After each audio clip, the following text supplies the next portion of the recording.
What's up?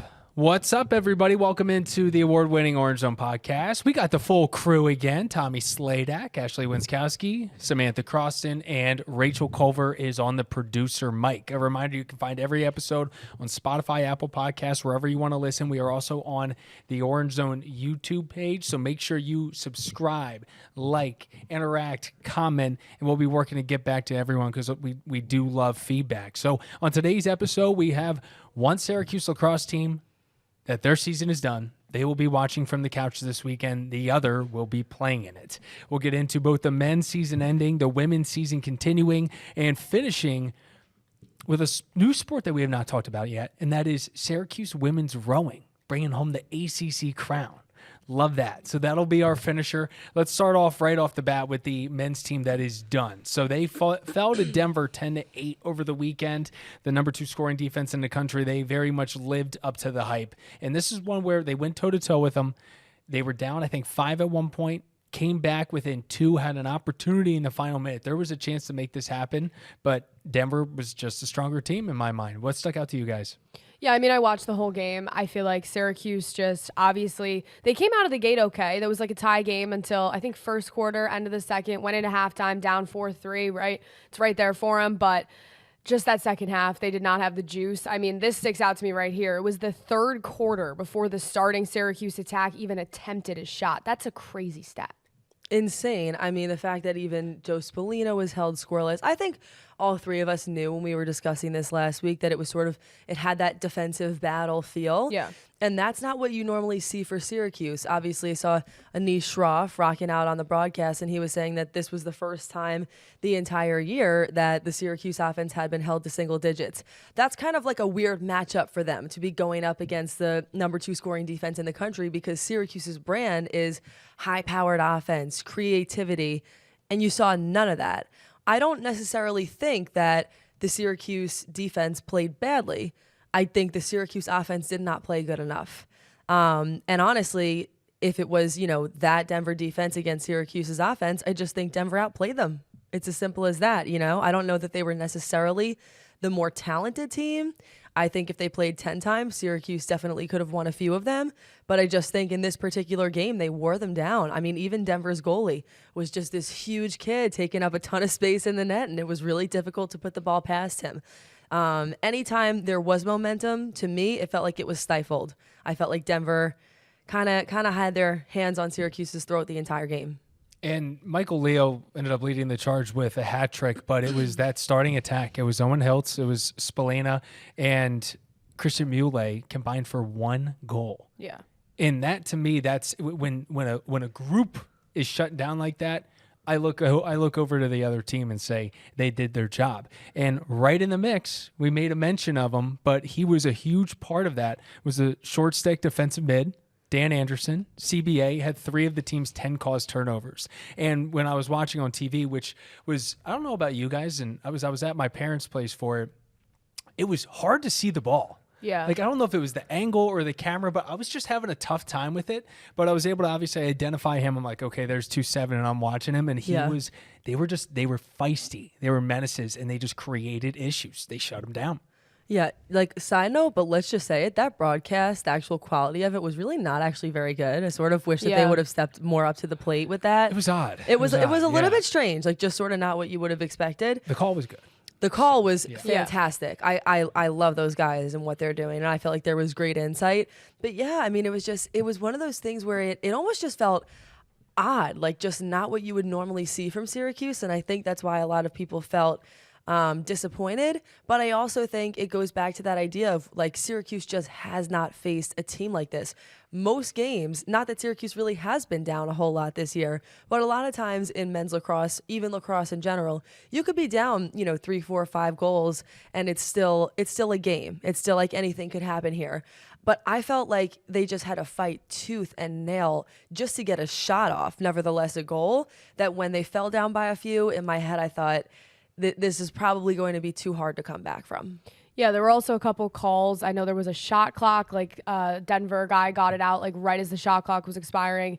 It held. There was another call that held. So I think there was a couple things that didn't go Syracuse's way. That's also just the nature of lacrosse and the nature of sports, and that's going to happen. I feel like they woke up a little bit, in the fourth quarter. I mean, 10-8, it was a game all of a sudden, but they just ran out of time, and they ran out of time on the season. And you know what? I'm going to push back on that a little bit just because, yes, I saw that as well, and I think it was very difficult to say whether that ball was out before the shot clock went down or not, which goes back to the broadcast because they didn't have the 10th of a second, so you couldn't see. But either way, if you're Syracuse's defense, like if I was the goalie in that situation, why are you letting the dude get a shot off when there's 0 seconds on the shot clock or 1? Like, that is not the time to let some dude come in and put a bouncer right through Will Mark's legs. That whole situation is avoided and the shot clock is not needed if you just hold the dude for 1 more second. And I just know, like, as a defensive unit, that's the kind of thing that you want back because you're holding them for the entire defensive set just to let the ball go in, and the momentum completely shifted after that point. That, I mean, it did. It felt like a turning point once that happened because it was so deflating. Yeah, and I think even right away in the post-game press conference, I don't know what you guys took away with that, but Michael Leo, Billy Dwan came up to the podium right away, like after that game finished. It's like eyes toward the future. Like they had 2 current sophomores come up there. They're going to be juniors next year. Michael Leo talked about that a lot in what he was saying at the podium is like now it's really time for his class to step up. Obviously, that includes Joey Spallina in that class as well. I think we saw them turn their eyes toward next year, like immediately. And I thought that was interesting. I think, that now current sophomores who are going to be juniors will lead the charge next year. But no matter how you slice it, I know that's not what fans want to hear, but a marked improvement for Syracuse lacrosse this year. I mean, in comparison to their record the last few years. And I think it would have been a different story if they completely missed the tournament again for 3 straight years. As crazy as it sounds, you would have to sit back and look and be like, is this program in the right hands right now? Because that would be the first 3 years of missing it when the standard is obviously, it doesn't get much higher than Syracuse men's lacrosse, right? But I believe in 3 years for coaches. I really do. Mm-hmm. And I thought we saw immense improvement. We're seeing his guys. Yep. We're seeing his game. I thought the coordinators coming in I thought they did a great job. And I think the future is bright. And Michael Leo even saying after, and he just had that look of what is just a true athlete, where it's someone where he hates losing. He's like, I promise you we're going to be in this situation next year and we're going to win. Yeah. And I'm like, oh my gosh. Like, I saw that in her sportscast. I want to suit up. And I love that. I loved that mentality. And that, like, hearing those things right after the game ends means a lot. There's a lot of different feelings and emotions that are going on in that locker room. Not to mention, you always have a few guys who this was their last year, and you have to be sensitive to the fact that not everybody gets a chance to return. But for the people who are, it, like, the word that comes to mind for me was like vengeance. Yeah. Like, you could just tell he was just ready to rock and ready to keep working. So I love the mentality that a lot of those guys have on there. And to Ashley's point, at first when I was thinking about the ending and I was seeing all of Mike McAllister's tweets, which generally leads me to think in a negative way. Yeah. I was like, they probably could have gotten past this stage. But honestly, when you do look at their last 2 records, I understand the Syracuse standard, but sometimes you just have to look at a 3-year period and say, you know what? They turned some things around here. Like, there are some positives to take away from this. Absolutely. And I do think that team is in a good place, and a place where you will see them probably at the same spot, if not further, next year. Do you see those big names coming back as a broader question? I mean, I think there's no reason for them not to, just in my opinion, right? It's a program on the rise, and it's Syracuse lacrosse, and I think you saw a lot of improvements this year. I think maybe that comes down to some decisions in the offseason. We'll see. But at this point right now, I don't see why they wouldn't. They're going to lose some pieces just to graduation, right? No more Will Mark. We'll see if Jimmy McCool can hold his own in goal. Some of those offensive pieces like Jake Stevens, I believe Sam English has no more eligibility either. So some of those offensive weapons will be gone, but it's time for those current sophomores, like I said, Finn Thompson, et cetera, to come into their own. It's like funny because you would think obviously a lot of those guys are able to have the talent to play in other places. But I don't know. To me, I really, and I could be wrong about this for sure. I think if you see one of the big guys transfer, then maybe a few could follow. But to me, it feels like that's a collective decision that they'll make. And I kind of feel like the culture there just seems very, very strong. Yeah. It seems like a really, really tight-knit group of guys who all really like each other and want to accomplish something special. And also, there is a risk there, to leave a program like Syracuse, especially when it's on the rise. Who's to say they wouldn't be better next year? I feel like, especially on the men's side of things, most oftentimes by the end of the year, there's 8, 9, 10 teams who really do have a similar level of talent, So I'm just not sure that it would be worth it. At the same time, with the transfer portal these days, you never know. Right. You never know. But there's also a lot less money in lacrosse than True. there would be in a sport like basketball or football. Let's be True. honest, I'm not so sure that the money thing plays the same kind of role that it would in another sport. That's just what I honestly think. Yeah. I think the big players, though, especially if you are in a college town and one that loves lacrosse like this, like I've seen Joey in the car commercials. Yeah. You know what I mean? Yeah. So there is opportunity. I Right. think the select few get some of those numbers that you see in basketball and football, but it's there. It's possible. We'll find out. But ultimately, it's a fun group to watch, and I hope we get to see them again next year. I'd enjoy it. I agree. Yeah, honestly, the last thing that I could think to say off that is I also feel like all of the players who are here right now, there's not 1 or 2 or 3 players where you think, this player is a great player, but his style would work better somewhere else. Don't you feel like, especially on the offensive side of the ball, I think the defense still has a little bit of work to do as far as figuring out their identity. But I feel like the offense really has a Syracuse feel. They all have that creativity. Some of them have that Canadian box lacrosse background. Like, those are the kinds of guys that Gary tries to recruit for a reason. It fits into the style and the brand.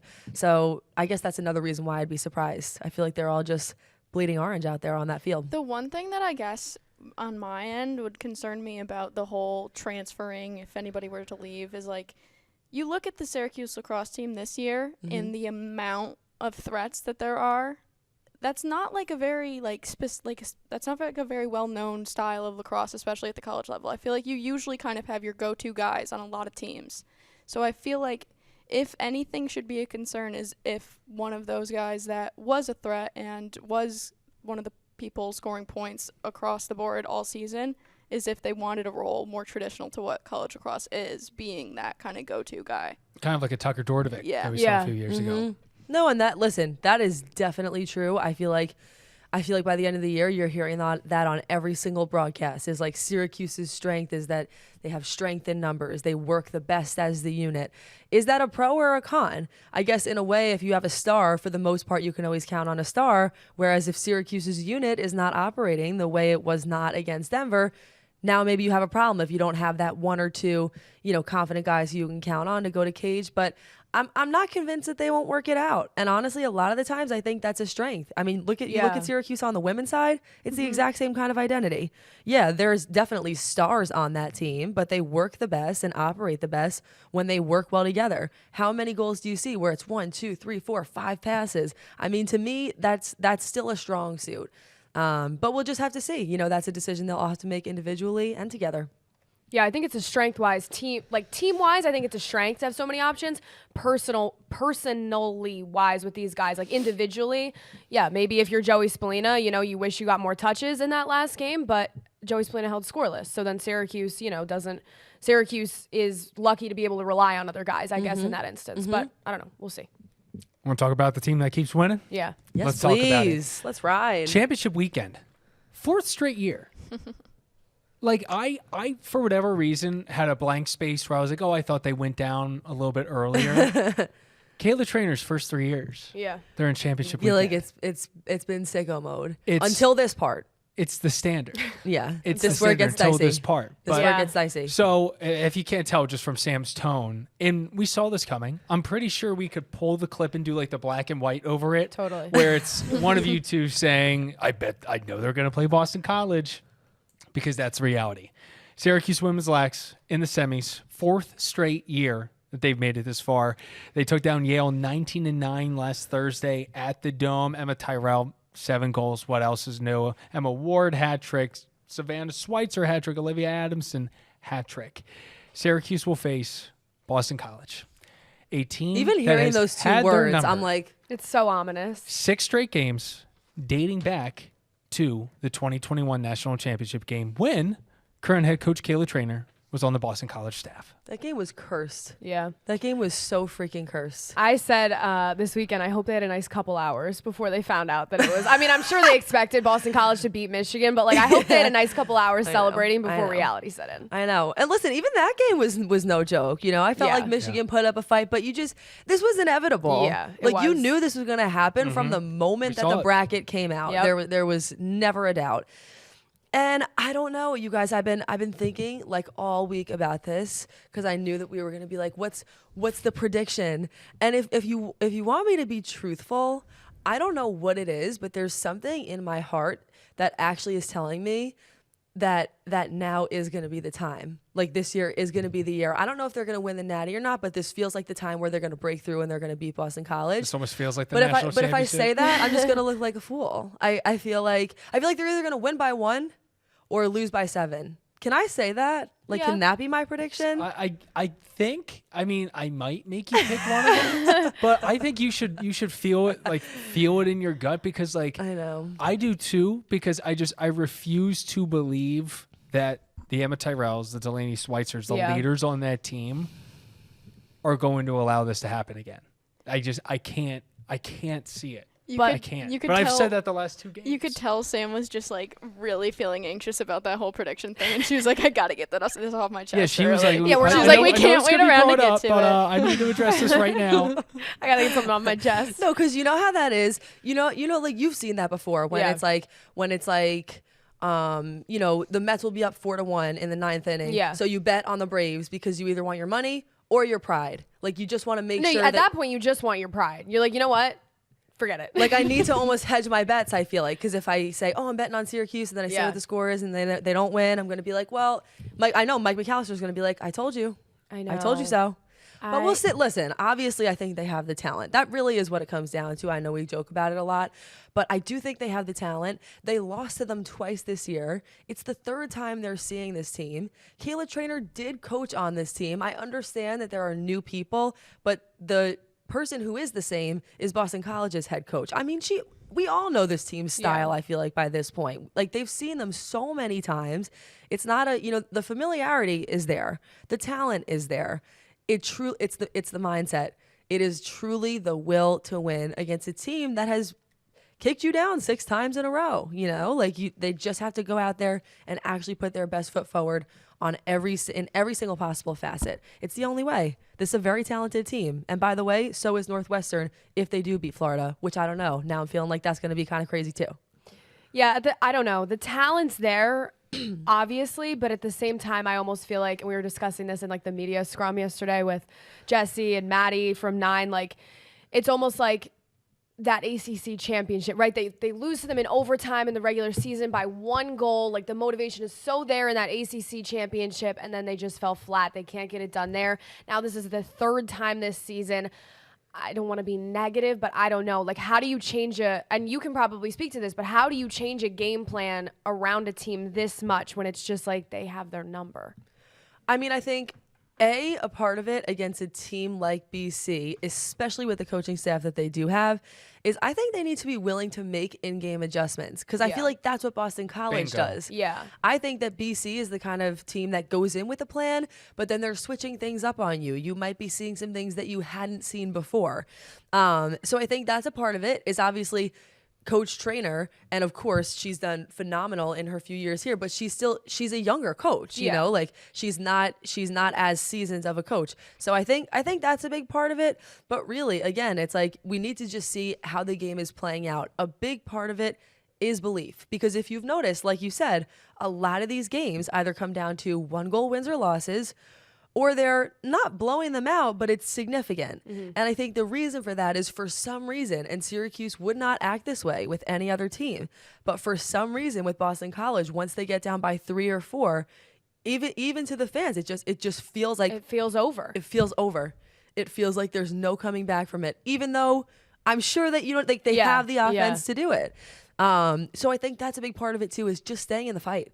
Like staying in the fight for 60 minutes, no matter what happens. I definitely can see this being a game where BC goes up. Like, listen, if you want my other key to the game, what I think would be optimal is to go up early. Yeah. Like go up or win the draw control battle, give yourself some more offensive opportunities, and go up early. Like, let's just try things a little differently so that we're not in a hole trying to climb back out of it. I didn't mean to say we. My apologies. But yeah, that's what I think they should do. Well, I'm going to push back on that just a little bit Go ahead. because if I'm not mistaken, in one or both of the games, like it's either they are up. I think they were up big at one point in one of them, or it's close, and it's the second half, especially the fourth quarter, where like that's where it just it goes to crap. So I think that comes back to the in-game adjustments where something is being switched on BC's side, and maybe Syracuse just isn't matching it. But at the same time, I also understand, and no matter what sport you go into, every team says we worry about our game plan.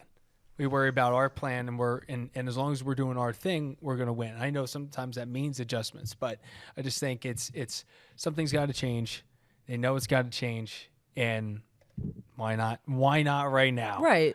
Because 7 would be gross, and I just don't want to think about it. I know. 6 is gross. No, but yeah, I mean, and so how about even that? How about even like winning the momentum battle, focusing on like the last 2 minutes of every quarter, you know? Like I feel like there's usually something that just kind of knocks the wind out of Syracuse's sails. So maybe that's it. It's just trying to win those big moments. And I think the little things make the big things in a game like this too. Delaney Schweitzer being able to clear the ball 50 yards down the field is a talent that really matters in a game like this. You know, being able to push the ball in fast break situations I think could be important. Winning ground balls or really pressing out on defense. I mean, they definitely have the pieces to do it. I think they should be aggressive and not play scared. Yeah, and as you mentioned, like a lot of the veterans on this team, Delaney Schweitzer, Emma Tyrell, Emma Ward, like they have just got to be at this point. We heard from Delaney Schweitzer yesterday, like, oh my, we have to find a way to beat this team. So I don't doubt that the mindset's going to be there and the talent is there, like you said. Hopefully they can put it all together. I don't know. We'll see. And here's Delaney on Boston College. I thought she gave a great answer for the way that she feels the leaders on the team are approaching it. I think revenge is like kind of the wrong term, but it's definitely all in the back of a lot of the veterans' minds that this is a team that we want to definitely beat for sure. Shout out Delaney. Always appreciate the team making the time to speak with us. And now it's time for predictions. I'll fire us off and a little pat on the back. I think my guess was 9-8 Denver last week. 1 goal off. So I do feel bad about that. That's amazing, though. Apologies. Like, that's honestly amazing. Yeah, I feel pretty good. Yeah, so good for you. Let's hope I nail this one again, yeah? I think you're 2 for 2. I think I am I think 2 you for are 2. too. I think you're 1 and 1. I think I'm 1 and and I'm 1. a definite over. And we're Are about you? to be... I think so. I forget if I said Denver or Syracuse would win. I thought I might have. I haven't been on a roll. But don't worry. 'Kay. I mean, do not worry. Thank you. Because I'm about to be 3 for 3. Okay. And it's going to be a good thing. Okay. Because Syracuse is going to win this one 13-10. 13-10. And that means that it's going to be tight. There's going to be swings. It's a game of runs, as you say. But I think this last run is finally going Syracuse's way for the first time in 3.5 years. You go first. I don't know what to say. I'm anxious. Oh man. He said 13-10. I almost feel like I need to bandwagon him just so if we lose together. No, I really do. I have a good feeling about Syracuse. I think it's gonna be closer though. It just feels like it has to have that instant classic feel. Maybe So some OT. yeah, I am gonna say OT. Yeah. Oh, you were? Were Yeah. you? You should have said it then. But I can't decide which way it goes in OT. I'm gonna go just a little bit higher. I'm gonna go Syracuse wins this one. Oh man, though. Oh man. Rachel, are you ready? Are you ready to answer? 15-14. 15-14. But it is gonna be overtime. It's gonna be double overtime. Ooh. 15-14. Okay. How about you, Ash? I don't know. Overtime for sure. I think it's a 1-goal game. Like I think it's really similar think to it's that a regular 1-goal game. season game. Love it. I hate to be the Debbie Downer. I really do. No, I hate do to be it. the negative Do one. But it. I gotta go Do different. it. I think Boston College is gonna win again. Good. We need that. I hope We they need don't. it. Listen, disclaimer. I hope they do not. I hope Syracuse We know. wins, but We I understand. think Yeah. Boston College wins by 1 in overtime. I think it's like 13-12, something like that. All right, Rach, how about you? I feel like we're gonna flash back to that. I feel Definitely. high-powered, offensive, spectacular, Fantastic, Super delightful, califragilistic. outstanding. I'm gonna say Syracuse 17, Woo! Yeesh. and I'm gonna say Boston College 14. Boom. Wow. We'll High see. scoring affair. And we all kind of thought that, which is, what'd you say again? 13-12. Yeah, that's interesting. So we have 13 wins, 3 wins and 1 loss, which is good. Thank you for that, Ashley. Yeah, I hope thank, I'm wrong. Thank you for being brave. We needed that. Last note before we move on to rowing and end this show. What was I going to say? Florida. Northwestern. So yeah. Florida Northwestern is the other game. So Syracuse, BC is going down at 5:30 on Friday down in Cary, North Carolina. Florida and Northwestern, I believe, are the first game at 3, I think. So Northwestern, everyone expected to be there. It was kind of like a no-dud number 1 seed. Yep, no doubter. The Gators popping in is pretty spectacular, and especially if you pull up the bracket and take a look at their path to get here, because it started with a win over UNC, I believe. From there, it went to, and I'll have Sam take over. Okay. I was like, are you got going the to rip it bracket. the whole way? It started with a win over UNC, 17-8, like a ACC monstrous team. win. Yeah. And then they went up against 5th-seeded Virginia, 13-8. So again, not a blowout, but a solid win. And then they go up against 4th-seeded Maryland, who, by the way, beat Syracuse early in the season, but still. And they win 15-9. This team is on a 20-game win streak. Whoa. It is the longest Whoa. streak in women's college lacrosse currently. I mean, I understand, we discussed this, that Florida has been to the Final Four previously.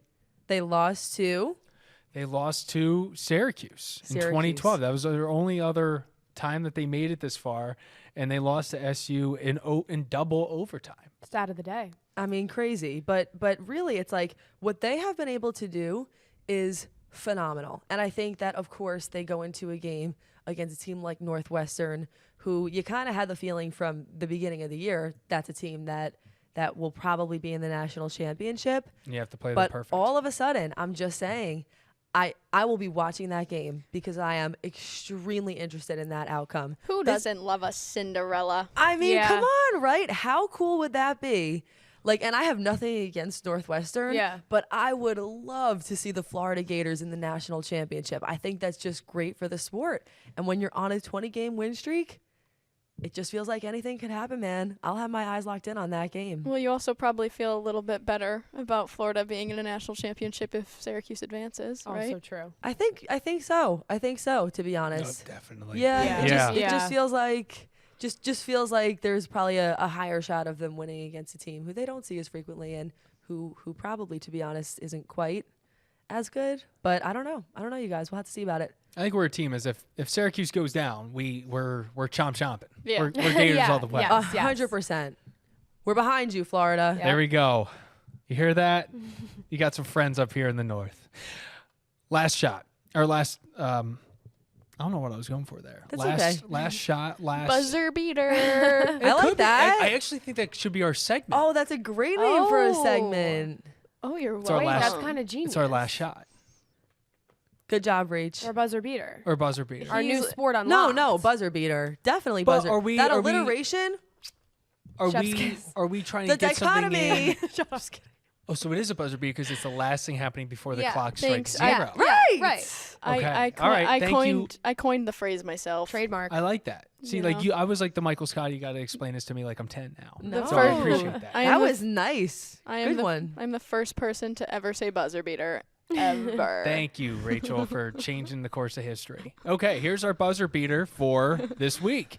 Syracuse women's rowing, ACC Championship. That's the Atlantic Coast Conference for the first time in program history over the weekend down in Raleigh, North Carolina. The 10th-ranked Orange scored 90 points. Now, here's the big deal, is they took down the Goliath. This was David versus the Goliath because in women's rowing, there is a superpower in the ACC. The overall team championship snapped Virginia's 13-year title streak. The Cavs have won the ACC in 22 of the last 24 years. That's crazy. Under Coach Kevin Sauer, I'm hoping I'm saying that right, who is retiring. that's absurd. So head coach Luke McGee with SU wins his second straight ACC Coach of the Year, and the tournament selection show is going on, which I didn't know they have for rowing, which is so sick, is going on Tuesday. Ashley's going to be over there, so be on the lookout That's for some so content cool. for our I RCMY know. Central team. It's going to be really fun, and I love it. I think rowing is awesome. I do too. I mean, I'm not going to lie to you. I don't claim to be a rowing expert. I'm not very well versed in the sport, but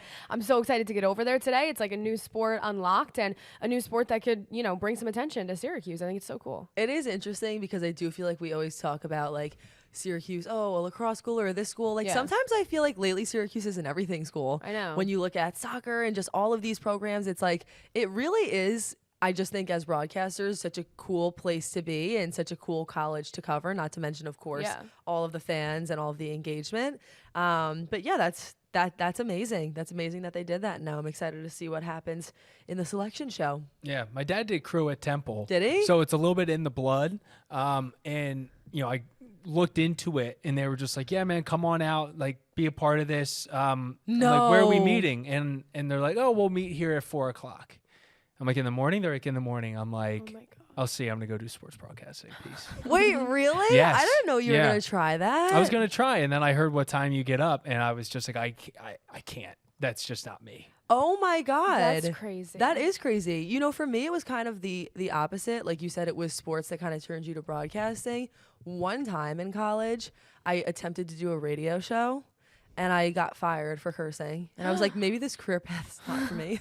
Now here you are. Wait, that's How a did you story never tell us time. about Yeah, how this? are we just learning this? I know. And I even tried to appeal it, and they're like, no, we do not want you back. Was that your first time on? That was definitely the first, like, road to broadcasting that I ever tried. I But did like, it with was my... it your first one? I don't know. 'Cause that's what I'm dying to know is if you got fired. They No, were- I think first that actually they had let me go on for a few weeks in a row, but it must have been someone who called in from like Hamilton, Oh like my the surrounding God. town. It's like a very small upstate New York town, and it was kind of like a late night show vibe. Lord only knows the kinds of things we were talking about. This was not a sports show. It was me and my roommate who's a comedian. I would kill for the tape just to run back the kinds of topics that we must have been discussing on this show. But they were like, here's the list of words that you use that were unacceptable. I'm like, but it was funny. Oh, it was all all more part of than the one. We had a bit. list of it words. was funny. I will find the email that I tried to appeal, and I will try Please. and find the email that they sent to me letting me know my show was no longer and my spot would be filled. Oh my God. And I will bring it on to the next episode. That's great, but Yep. we're gonna have to bleep every word you do say. Right. I know. But we're pre-taped, so But we it's wish fine. we didn't. Maybe I'll have to like spell it out. Hold it. We'll figure out. Still, I'll find it. I think it'd be funny. You learn something new every day. Yeah, anything, yeah. anything with rowing with you, Rachel, who grew up in the Finger Lakes? Is that a natural? Like, were you born in the boat? No. No. I will say that last year, as the rowing team was going off to compete in, I believe, the ACC tournament, I was in the airport around the same time as them. And I'm just like, you just look at these girls and you're like, you are strong. You are Yeah. powerful human beings, and good on you. That sport is no joke and definitely requires so much upper body strength. So I was literally just about to say that's a no joke Yeah. sport. it is a no Like joke you are sport. waking up at 4 a.m. to get in. I can't even imagine It's like a the total upper- body workout. There's Like no, your there's no core, break moment. it's Like, your job is just Yeah. But at the same time, it looks so lovely. But I always like- look at them out on the lake When with they're like the in little perfect mist, sync. and I'm like, wow, that looks so nice. Well, like the boat's flying. yeah, they're whipping. And I'm the like- challenge it poses to be in such perfect sync, because Yeah. that is like, you don't often think of it as such a team reliant sport, I feel like, but like if one person is like not in the rhythm that you're supposed to be in, like you're losing seconds and seconds and seconds. I think that'd be my job. Can someone remind me of the name of the person who The shouts shoutout. out her Oh, commands? yes. Coxswain? The yeller. the coxswain. That has me written all over it. does. I think you're too tall for it. I know. You got to be small You for gotta Yeah, that, they be would right? small. need you to. I They'd thought- put you That's to what I work. thought about it. I'm like, Wait, I that's, know. that's the dream job. I'm like, you guys got to pick it up. And I'm like eating chicken wings. You know? I think you're too big for it. Too. Oh, I would not be eating I'll Nobody do wants it. you sitting in the front of that, I got a big mouth. I could make it work. right? Yeah. Maybe Rachel. All right. Well, we'll keep you guys updated on that, and we'll find out what The word Orange Sam Zone said. crew team. Yeah, Oh we'll be my good. God. 14. We'd sink. All right, the Orange Zone podcast. Any final messages? Final thoughts? Done. Go Orange. I don't Go know. Orange. And be on the lookout for Why Am I the Mets Fan pod that Samantha Yeah. and Ashley are doing on a very familiar set. In fact, it's this set. The gear gets changed. And so if you're a Mets fan or you're a Mets hater or just like listening to these two talk, like and subscribe, and we'll be pushing that out. Personally, I can relate. Listening to Sam talk about lacrosse has me in like a trance. Thank you. I'm taking that compliment into the night. Yeah. Yeah, I appreciate it and appreciate the support. Yes. But these two Come are join great. us for our podcast. If you love them, if you literally hate them, it is for you either way. Whether you're a Mets fan, just a baseball fan. Yep. I was thinking today, I wish Syracuse had a baseball team. That's my one Syracuse sports thing that kind of, because like all the College World Series stuff's going on right now, the ACC Championship. I'm Such a like, good damn, point. that'd be so fun. Such a good point. Anyways, come listen to us talk about baseball. Check it out. Peace.